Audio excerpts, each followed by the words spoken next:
This is Sunday Umoja TV bwa emisozi dotwabwira bya biganiro byose byose uzobisanga kuri Sunday Umoja TV. Inyuma ya kamera muri kumwe na Ngege kuri mic, murabona muri kumwe na Jewe. Nta wundi kiretse uwundi azoza mu nyuma. Hama muzuza Sunday Umoja TV turi kumwe n'umushitsi mushasha muri aka kanya tugomba twipresenter study atwidondore hama tubanza tumenya icamuzanye ngaha n'icyo sanza kora mu buzima bwiwiwe.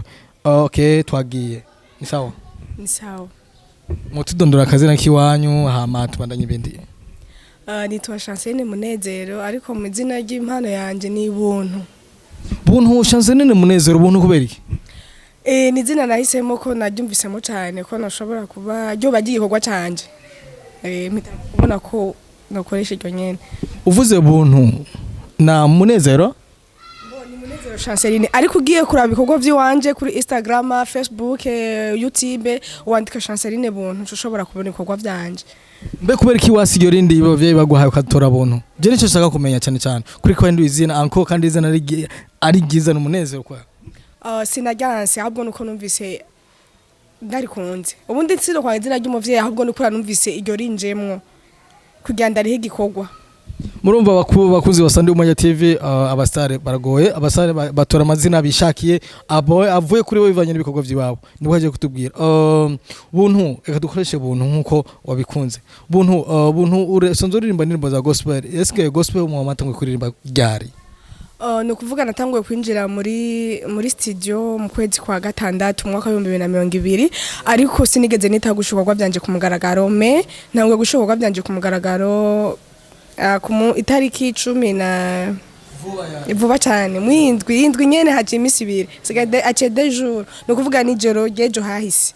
Mbe kubwawe Instagram, Facebook, YouTube kuri we nibiki ni imbuga zifasha kugira ngo shobore kwa no partage ibikorwa byanje maze gushika kuki no sindagera icyo nshitse ko ndacyari mushaje uravyitayo ndavyita kandi ndabikunda. Okay, okay, inyuma yo kuririmba indirimbo zo kuninahaza imana ni bindi bihe bikorwa usanzwe ukora? Mundi bikorwa sanzwe nkora ndi umunyeshuri. Mwigahe? Ibyo ntacyo tuzobivuga hanyuma ariko cyo nzi ndiko ndi umunyeshuri.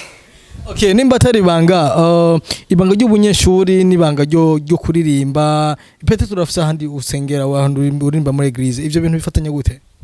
Byose ndabikora kandi nyene sanje ndi n'umuririmbyi muri eglise ndi umuririmbyi muri usengera muri Vivante niyo eglise yanje nkunda kandi yanyitwaritse mu bihe byose. Vivante mujabe? No, hariho eglise ya Vivante y'isororezo irongowe n'umukozi w'Imana wa Pastor Emile. Pastor Emile. Mbe ndakubaze mu ndimo baririmbyi bane ba gospel mu rusengero wanyu canke mu ndema eglise atandukanye eske murakora ikintu bita collaboration c'est-à-dire nko muri Vivante iwanyu no mu zindi eglise nko muri Pentecote canke iki murashobora gufata ikiringo kimwe mukagenderanira? Eglise yakiragenderanira izindi kandi hose ni sawa ndayibona neza cyane ko barakunda ibintu byo gufashanya. Umuntu uzeye muri yo kuririmba navuze yuko ibyo byose urahura n'ibibazo ukubera umunyeshuri kongera ukaririmba eske mahera yo c'est-à-dire uburyo muri ivyo bintu byose uburyo bwa studio uburyo bwo gukoresha ama MB c'est-à-dire ama réseaux sociaux yiwawe yose eske ni uburyo bw'iwawe cyangwa urafite undi muntu pembeni azabigufashamo? Muri make hari ukuntu nyene imana ibigenza inzira zayo ni nyinshi mbo sinshobora kuvuga ngo ndafise management canke ibiki ariko hari ukuntu nashobora kundi igikorwa canje akakimfasha kandi mu ncamake ndafise n'umuvyeyi anshigikiye nubwo nyene usanga ibintu bimeze ukuntu ariko ndafite umuvyeyi anshigikiye. Mbe ukuburi wewe agakiza niki? Agakiza Chikazo kiraga kwishura. Oya si ntigigoye kwishura uri umukizwa agakiza uraco gisigura. Duhe agakiza icarico. Nuri ya cameraman avyumve kuko ngira ntari hana. Agakiza ku muntu nukwitwa nukumenya icuri. Mu ncamake mu gukurikira iby'Imana ukirinda bijya bigutandukana n'ubugombe bw'Imana. Kandi kwitwa umuntu gukizwa no kuba uri umuntu ugendera mu nzira z'ukuri Imana ikundira Imana ishima kuko impano no gukizwa biratandukanye. Biratandukanye. Ingabire n'abakiza biratandukanye cyane. Biratandukanye cyane. Rero gukizwa ni ikintu cyamire gikomeye gisumba ibintu byose. Agakiza ni ikintu gikomeye. Okay, reka dufate gukizwa. Dufate kugakiza. Agakiza urashobora kuruka uriko agakiza wirinda ikintu kibi, wirinda icaha n'igisa naco. Wirinda kuba wogenda mu nzira dufate example ubusambanyi kwiba kubesha no kwifuriza nawe mugenzi wawe cyangwa kwipfuza ibya mugenzi wawe ico ni ikintu cya mbere kidahwanye n'agakiza. Ingabire nayo urazi ko ingabire ni ikintu cya mbere kigoye abantu tushire ubwishime ubwibone mu ngabire ariko ivyo navyo Imana ntibikunda. Niyo mpamvu mbona ko biratandukanye cyane agakiza n'ingabire. Agakiza ni ikintu cya mbere gifise agaciro muri jewe kandi nkunda. Wavuze ijya kabiri gute? Wavuze ijya kabiri franchement navuze kabiri. Okay, buntu turumvise yuko kariyeri yawe y'umuziki wo kunena hazimana ari ibintu byatanguye kera ariko biragaragara cyane muri no misi ya vuba. C'est-à-dire ariho ahaje kumugaragaro. Est-ce que wewe kuri vision yiwawe wifuza kuzoshika wifuza gukora iki mu buzima bwiwawe kizotuma wewe nyene wishikana aho ushatse canke aho uzoshika ari hose?